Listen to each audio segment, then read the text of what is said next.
die.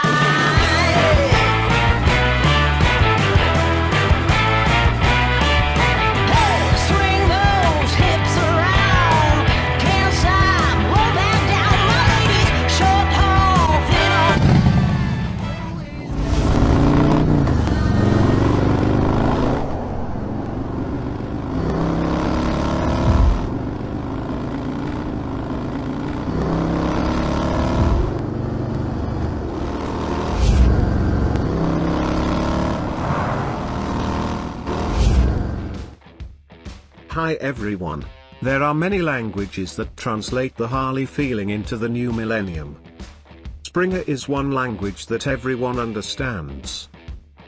When Harley-Davidson put a Springer fork on the Softail in the 1980s, everything was suddenly just right: a starframe look at the rear, vibrant technology at the front, and all of it would have qualified as old school if it had existed at the time. The message was understood. The Softail Springer simply showed a classic line that no one else was showing. It was the language of Harley-Davidson that only Harley-Davidson spoke, but that even the youngest child could understand. Of course, we have had a Springer fork in our lineup for a long time. It's even called the Radical, but it also has relatively classic contours and could easily pass for old school. With our Radical 2.0, we've freshened things up a bit, giving the anorexic lines of a classic Springer a little boost and translating everything into a cleaner, more technical look. And the look lives up to its promise, because our Radical 2.0 comes with air ride. Radical is the key word for our Radical rider, because everything about it is high-tech. Take a look at the radial arrangement of the brake anchor and caliper. This is a rather unusual principle for a Springer fork, coming as it does from racing, but we didn't want to compromise, to use the language of the new millennium. The Blade Runner handlebar follows the same melody. Tailor-made for the Radical 2.0, its arms are bolted directly to the solidly milled fork bridge, without risers. We took the opportunity to change the clutch to a hydraulic one, so that the cable can follow the line of the handlebars better. Illuminated buttons by Rebuffini complete the picture and add some color to the black. We finish it off with satin grips and hidden turn signals. Our stretch tank gives you a little more range for fun. At 15 liters, it holds a quart and a half more than the original Street Bob tank. So it's not just hot air in its extension. A lamp housing machined from a solid piece of metal is not really necessary. A headlight will shine just as reliably in a sheet metal housing. But with our unbreakable billet aluminium headlight in a two-tone design, the biker of the new millennium not only understands the language of the times, he speaks it. And when the completely legal shortage cut mufflers from Jekyll and Hyde drown everything out, he can read all the data on the original Harley speedometer. It fits perfectly on the Radical 2.0's triple tree. We don't have the problem of aftermarket speedometers that only display part of the available data. The air is in the right place in the rear air ride. Yes. With the push of a button, the bike can be lowered front and rear on its Velocity rims from RevTech. Instead of the standard 19 and 16-inch rims, they now offer 21 and 18-inch rims. This is our typical Thunderbike line as we have long since arrived in the new millennium. The shorty rear fender completes the line. When lowered, it sits close to the ground, is made of GRP and is held in place by metal struts. This makes sense, as it makes the Radical rider suitable for passenger use. Until then, the transition from the saddle to the fender is just right, as the seat shell of the saddle is also from the shorty line. The boots rest on our drilled footrests in the position of the standard Harley forward controls. If needed, we could move them another 8 centimeters forward. The side license plate holder comes from us, as do many of the covers and panels. And the Grand Classic power filter in combination with the Jekyll and Hyde system and its V-strike headers is not only radical, but also completely legal. A huge legacy that has to be acquired to be owned. Get in our saddle and you will own it.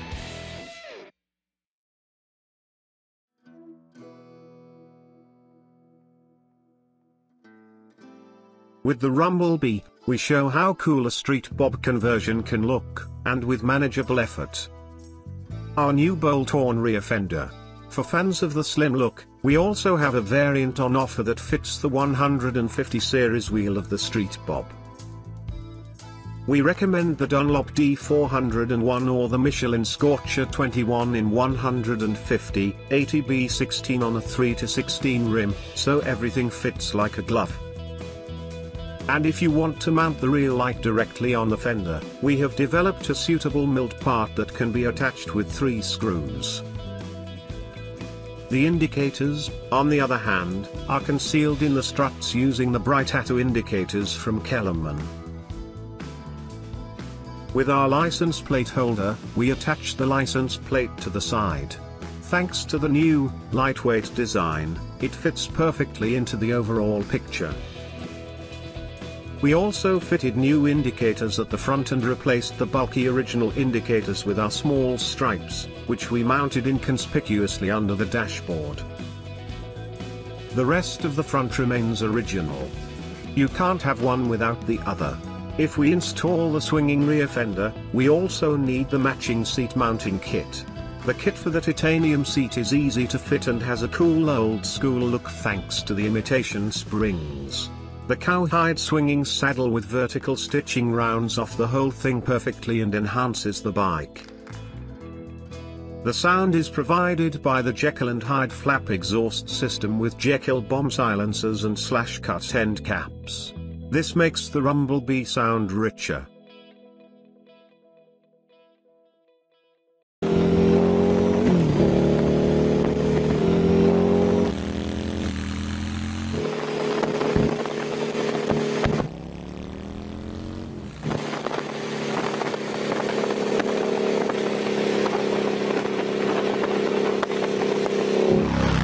Just throw out everything that's unnecessary.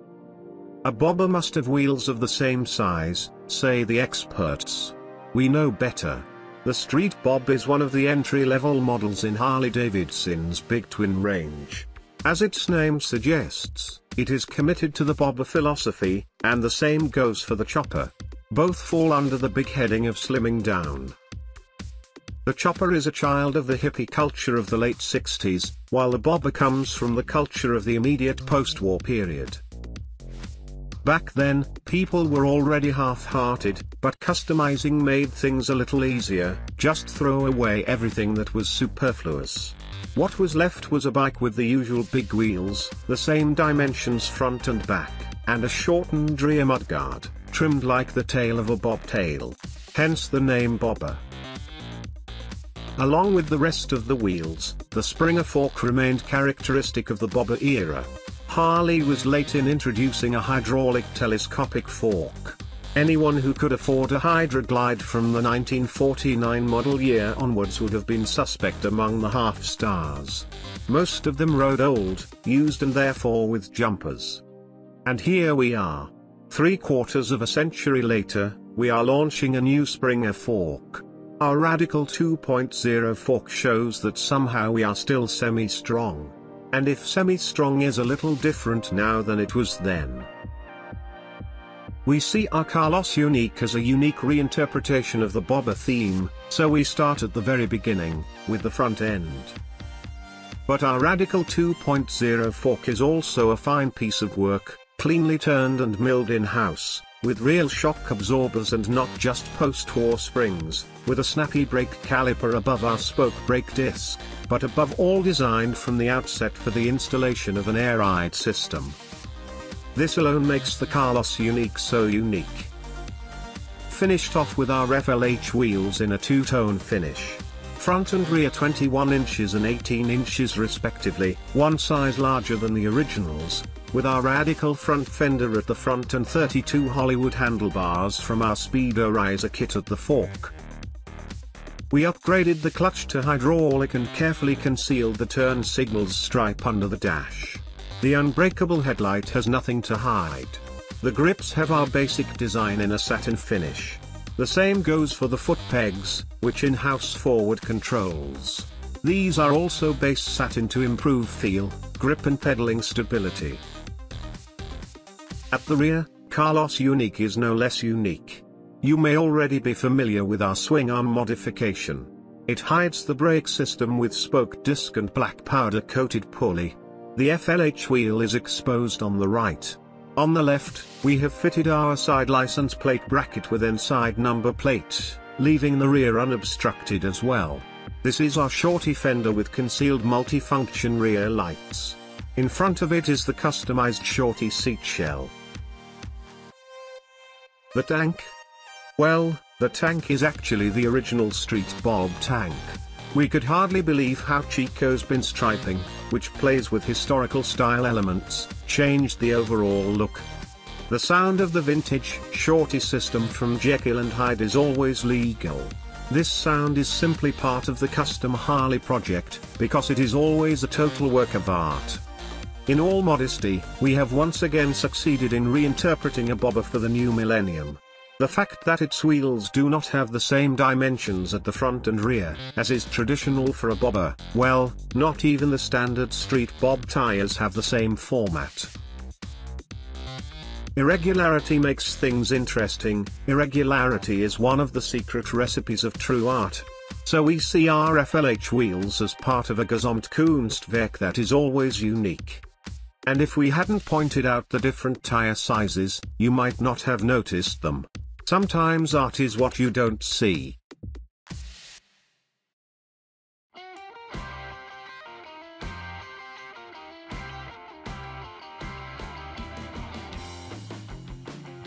Bolt on and ride. The swinging rear fender is the defining design element for the classic bobber look. Our new swinging rear fender is the perfect choice for a classic conversion, and we have installed it twice. One street bob comes with modern Thunderbike GT wheels and 200 tires, the other remains with its original tires. The swinging rear fender is now also available as a bolt-on version. For all mechanics, this means that the swing arm and wheel no longer have to be brought to our workshop for fitting, but can easily be fitted by yourself with a little manual skill. All details have been adopted from our previous fender design. A fine, circumferential tube, carefully tinned, the edge of the fender and the stainless steel struts with their perforated design correspond exactly to our previous versions. We have made an extra hole in the struts for the small Kellerman and bullet tattoo indicators so that they are perfectly integrated into the struts. As an option, there is now a new screw-on rear light milled from aluminium with a classic design. The rear fender encases a fat 200 tire, which makes the bike look more grown-up compared to the original 150 tire. The license plate? Stylishly offset to the side with our new, narrow bracket, which is flush with the swing arm. Although we love new paint designs from our favorite artists, we find that the original look often strengthens the recognition value.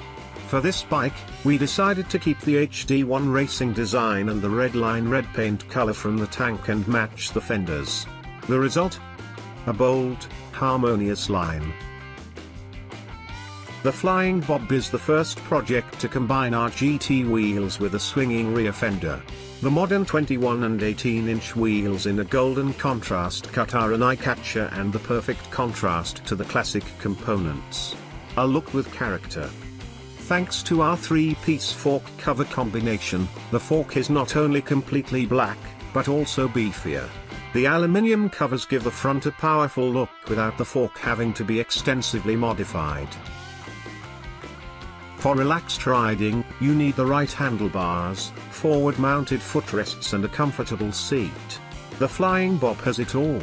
The wide Hollywood handlebar with 90 cm and 25 cm pullback fits perfectly with the rear struts thanks to its crossbar and hole design.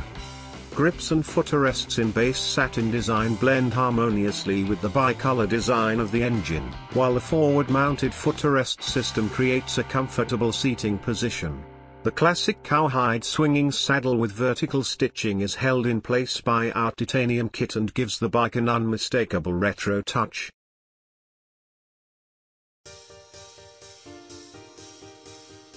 Hollywood Joe, that sounds fun, and that's the key word. Once again we show you a swinging fender. It's sort of the journeyman's test for a customizer. If you haven't built a swinging fender, you don't belong in our guild.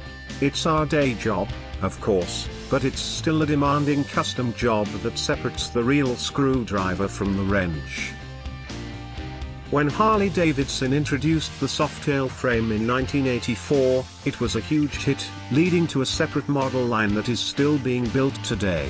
A triangular rear section cushioned by hidden struts continued the line of the frame and suggested the look of a classic rigid frame. But the fender clamped between the struts disturbed the clean look. The factory rear fender remained bulbous, but there was no other way to keep the Harley social. The customizers quickly got the idea. They no longer attached the fender to the struts, which in turn were attached to the upper frame rails. Instead, they bolted the fender directly to the swing arm. This allows it to be positioned close to the tire like a rigid frame, and it stays that way no matter how much the swing arm compresses. The fender swings with the bike. We call this a flying fender. A swinging fender is no longer suitable for passenger use because the riding position on it is unsprung. This is one of the reasons why a custom bike is also called a custom bike, because it is made according to the needs of an individual customer. Our customer also wanted this Hollywood Joe with new tires, which now have completely different dimensions. He chose our FLH wheels, which look especially sexy in bike color, a combination of black and shiny metal. Instead of the standard 16-inch street bob wheels, we now have an 18-inch wheel with 200 tires at the rear. Its generous dimensions are especially noticeable because we moved the disc to the side of the pulley, hiding it well. Hidden also because we took the pulley and brake disc from our transparent spokeline and because our side license plate holder frees up the full view of the rear. The Hollywood handlebars with their perforated struts echo the perforated struts on the rear fender. Stylistically, it could be done differently, as we also have the Hollywood as Hollywood Light without perforated plates.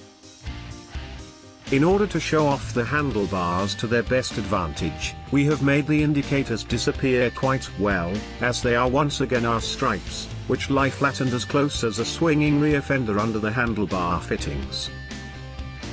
The handlebar grips and the front footrests are from our satin range. The seat above the ensemble is called titanium. It has the look of a swinging saddle with a hollow that provides the necessary support for a swinging mudguard. After all, the rider is not supposed to slide onto the rear, which has a life of its own without suspension. We'll let you in on a secret, the swing arm doesn't really swing. The springs it rests on are rigid. Otherwise we would have double suspension, that of the swing arm and that of the saddle. This could disturb the feedback between man and machine. There is also an FLH wheel up front, of course with 21 inches wheels instead of the standard 19 inches. Lowering the fork neutralizes the change in caster, so there is no loss in handling. Since black should remain the dominant color, the chrome on the fork is now gone. We could have hidden it under the standard street bob fork boots and covers. Instead, our customer chose a new coating for the fork. It is called DLC, or diamond-like carbon. Granted, it is expensive, especially since it requires the complete removal of the fork. But it is the highest quality finish that can be applied to a previously chrome-plated surface. Jekyll & Hyde's shorty cut mufflers give you that old-school sound suggested by the rigid frame look of the rear end at the push of a button.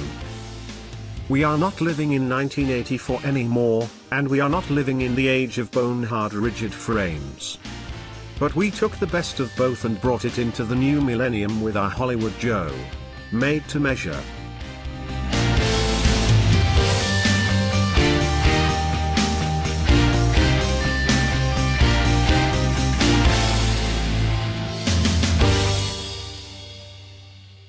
Thanks for watching.